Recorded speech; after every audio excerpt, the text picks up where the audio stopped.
বৃষ্টিটা একটু থেমেছে, হালকা হালকা রোদও উঠেছে। তো আমি চলে গেলাম রেডি হতে। আজকে আবারও যাব একটা গাছ আনতে নার্সারি থেকে। কারণ আগের বারে একটা গাছ এনেছিলাম, অনেকগুলোই এনেছিলাম, তার মধ্যে একটা একটু প্রবলেম হয়ে গেছিল, উঠে গেছিল। তো ওরা বলেছিল আসলে পরে ওরা চেঞ্জ করিয়ে দেবে। তো সেই জন্যই চললাম নার্সারিতে। দেখো কি সুন্দর লাগছিল সূর্যটার আলোটা। আমি তো কতগুলো ফটাফট ক্লিক করে নিলাম ফটো।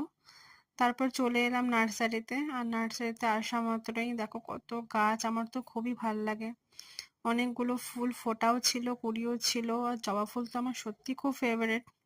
এই ফুলটার কি নাম আমি জানি না, তবে খুব সুন্দর লাগছিল। অনেক দোপাটি ফুলের গাছ আছে। তারপরে লেবু গাছে আছে, যেখানটা লেবু আমি একটা নিয়েও এলাম গাছ। নার্সারিতে গেলে কোন ফুল ছেড়ে কোন ফুল দেখবো সেটাই আমি বুঝতে পারি না, এতটাই সুন্দর লাগে। দেখো কি সুন্দর ঘাস দিয়ে করেছে একটা হরিণ।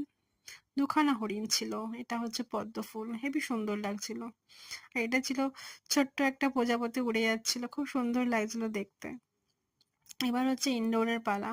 এবার ইনডোরের গাছ আনতেই আমি গেছিলাম। তো যেটা দেখছি সেটাই পছন্দ হয়ে যাচ্ছে, কোনটা নেব সেটা আমি আর ডিসাইড করতে কিছুতেই পারছিলাম না। তো অনেকক্ষণ পর আমার হাজব্যান্ড একটা খুঁজে দিল। বেশ ভালো লাগছিল গাছটা।